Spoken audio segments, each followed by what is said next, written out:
จากที่ผมทำคลิปแนะนำวิธีการแก้ไขตัววงจรควบคุมเซอร์โวนะครับโดยที่เราไม่ต้องเขียนโปรแกรมผมก็ค่อนข้างที่จะมีความกังวลใจนะครับว่าเพื่อนๆเนี่ยจะแก้ไขมันไม่ได้นะครับเพราะว่ามันค่อนข้างที่จะยากนิดนึงนะถ้าเราใช้หัวแรงไม่คล่องนะครับมันก็จะมีอีกวิธีหนึ่งก็คือเราจะต้องเขียนโปรแกรมแล้วนะจะใช้ Arduino Microbit หรือ Microcontroller แบบไหนก็ได้นะครับเดี๋ยวคลิปเนี้ยเราจะมาใช้ Arduino กันนะครับเริ่มจากแหล่งจ่ายไฟนะครับโครงงานนี้เราจะใช้แค่5โวลต์นะครับอย่างตัวอย่างของผมเนี่ยจะใช้เป็น power supply นะครับแปลงไฟบ้าน220โวลต์นะแล้วมันจะออกมาเป็น12โวลต์เราก็วัดไฟให้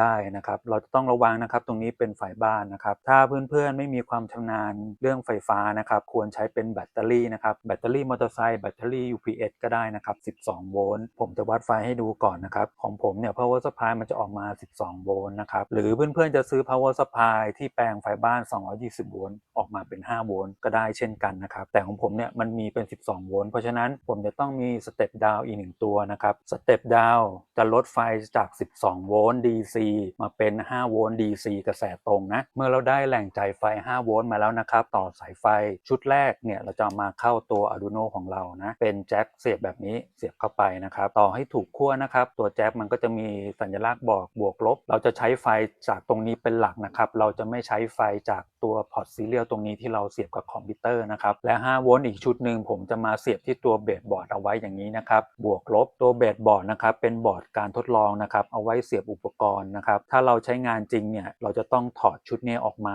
มัดรวมกันนะครับอย่างเช่นตรงเนี้ยมันเป็นบวกใช่ไหมครับมันบวกเหมือนกันก็จับบวกมารวมกันเลยนะครับอันนี้ลบก็เอาลบมารวมกันแล้วเราไม่ใช้เบสบอร์ดนะครับถัดมานะครับเป็นเซ็นเซอร์ตรวจจับโลหะนะครับเราจะต้องเปลี่ยนจาก PNP มาเป็น NPN นะครับตัวนี้เป็น NPN นะก่อนหน้านี้เนี่ยที่เราใช้กันเนี่ยเป็น PNP แล้วสเปคของมันเนี่ยจะรองรับไฟ12โวลต์ถ้าเราจะต่อเข้ากับพินตรงๆกับตัว Arduino เนี่ยมันจะทำให้ตัว Arduino เราเสียหายได้นะครับแต่ตัวเนี่ยมันสเปคต่ำสุดมันคือ5โวลต์เราสามารถที่จะต่อตรงกับตัว Arduino ได้เลยนะครับไม่ยุ่งยากวิธีการต่อเซ็นเซอร์ตรวจจับโลหะนะครับให้เพื่อนๆดูสีของตัวเซ็นเซอร์เท่านั้นนะครับอย่าไปดูสีตรงนี้นะครับผมไม่มีสีตรงกับตัวสายนะครับสีน้ำตาลตัวนี้ก็คือเป็นไฟบวกนะครับต่อเข้ากับไฟบวกตรงนี้นะครับสีน้ำเงินเป็นไฟลบนะไล่ลงไป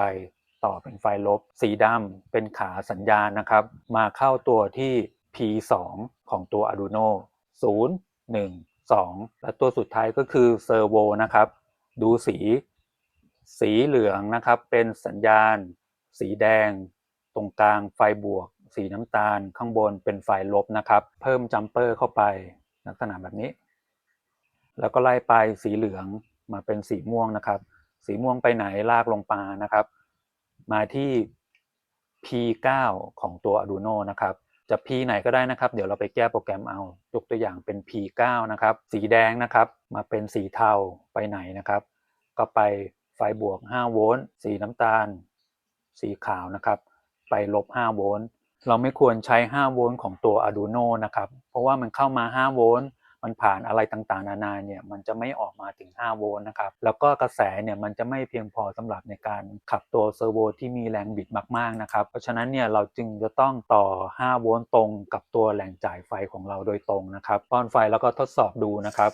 เจอโลหะเซอร์โวทำงานนะครับจะพลิกถาดเปิดประตูหรือจะไปถีบสิ่งของอะไรก็แล้วแต่เพื่อนๆก็ไปออกแบบฮาร์ดแวร์ตัวถังขยะเอานะครับตัวเซ็นเซอร์เนี่ยเขาจะจับโลหะทุกอย่างเลยนะครับตัวอลูมิเนียมอย่างเช่นกระป๋องเนี่ยเขาก็ตรวจจับได้เช่นกันนะครับเดี๋ยวตัวโค้ดโปรแกรมเนี่ยเดี๋ยวผมแปะลิงก์ไว้ให้นะครับเพื่อนๆจะต้องมีพื้นฐานในการใช้งาน Arduino ก่อนนะครับแล้วก็อัปโหลดตัวโปรแกรมเข้าไปนะจะต้องไม่มี Error นะครับโอเคขอให้ทุกคนผ่านโครงงานเรียนจบโชคดีมีชัยนะครับ